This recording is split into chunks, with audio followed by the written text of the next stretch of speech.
Hello बच्चों, let's see this question. The question says that a large bottle is fitted with a siphon made of capillary glass tubing. Compare the times taken to empty the bottle when it is filled. First with water, second with petrol of density 0.8 cgs unit. The viscosity of water and petrol are 0.01 and 0.02 cgs unit respectively. तो basically question में हमें बोला है कि एक capillary glass tube है, उसके अंदर एक बोतल फिट की गई है। हमें टाइम बताना है कि उस बोतल को टाइम कितना होगा खाली करने में, अगर वो पानी से भर दिया जाए और पेट्रोल से भर दिया जाए, जिसकी डेंसिटी गिवन है, विस्कोसिटी गिवन है हमें वाटर और उसकी। तो यहाँ जो हम की कॉन्सेप्ट यूज करने वाले हैं वो क्या यूज करेंगे हम, लेट मी राइट दिस की कॉन्सेप्ट यूज करेंगे कि अगर मेरे पास कोई कैपिलरी ट्यूब है और उसको टाइम टी लगता है, तो उसका जो वॉल्यूम होता है, वॉल्यूम ऑफ लिक्विड कितना हो जाएगा flowing like this, volume of liquid flowing in time t through a capillary tube. So volume of liquid flowing in time t through capillary tube, वो क्या होता है हमारे पास, वो होता है v is equal to pi p r की power 4 into T by 8 eta L, 8 eta L. So इसको अगर मैं पी प्रेशर होता है, अगर प्रेशर को देखा जाए तो वो होता है pressure equal to rho G H R की power 4 T by 8 eta L. तो क्या क्या होते हैं, पाई तो पता है 3.14 के बराबर होता है। रो, रो क्या होता है हमारे पास, डेंसिटी ऑफ लिक्विड, जो उसमें डेंसिटी भरा है कैपिलरी ट्यूब में, density of liquid. G gravitation acceleration 9.8 या 10 होता है। एच हाइट कितनी है उसकी कैपिलरी ट्यूब से। R radius of capillary tube. T क्या होता है, टाइम कितना लग रहा है। ए टी क्या होता है, time taken by flowing water या टाइम टेकन बाय लिक्विड, तो टाइम।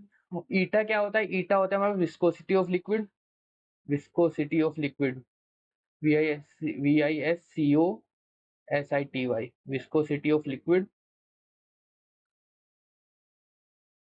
देन एल क्या होता है, एल होता है हमारे पास length of tube, length of capillary tube या ट्यूब। तो ये फॉर्मूला हम यूज करने वाले हैं।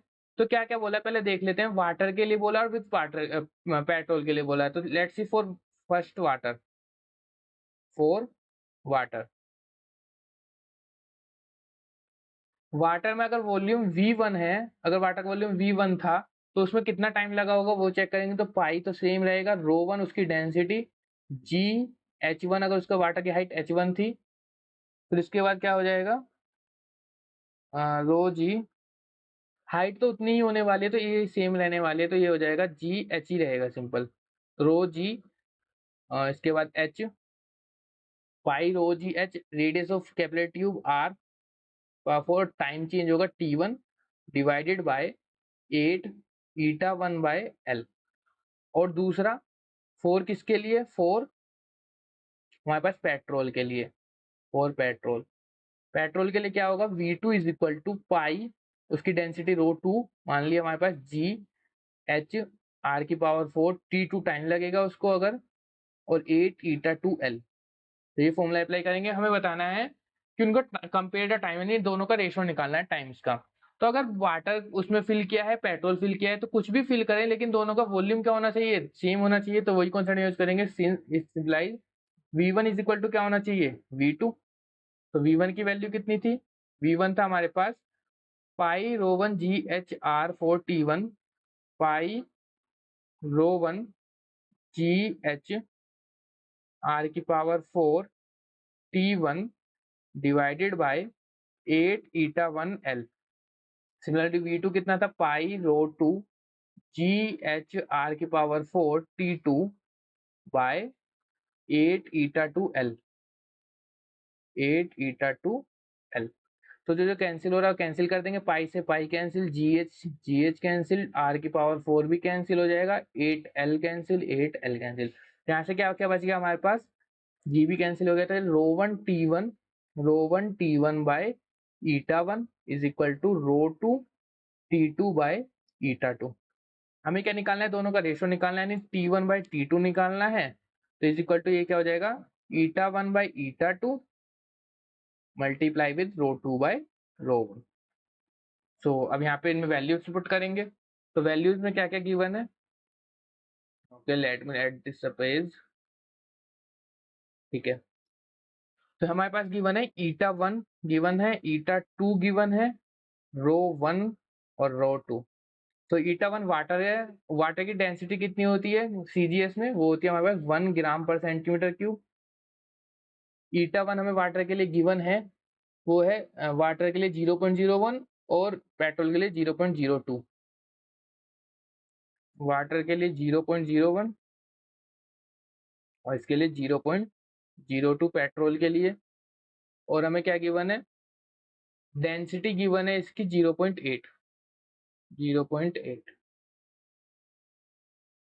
सीजीएस यानी ग्राम पर सेंटीमीटर क्यूब में। वैल्यू पुट करेंगे T1 बाई T2 कितना था, पहले में पुट करना है ईटा 1 बाई ई2, तो 0.01 bye 0.02 into rho 2 by rho 1 0.8 bye 1। तो यहाँ से पॉइंट कैंसिल हो जाएगा, और क्या बचेगा हमारे पास यहाँ से, ये हो जाएगा 1/2 इंटू 0.8, तो यहाँ से हो जाएगा 0.4। यहाँ से हम बोल सकते हैं जो T1 हो जाएगा वो हो जाएगा 0.4 टाइम्स ऑफ T2।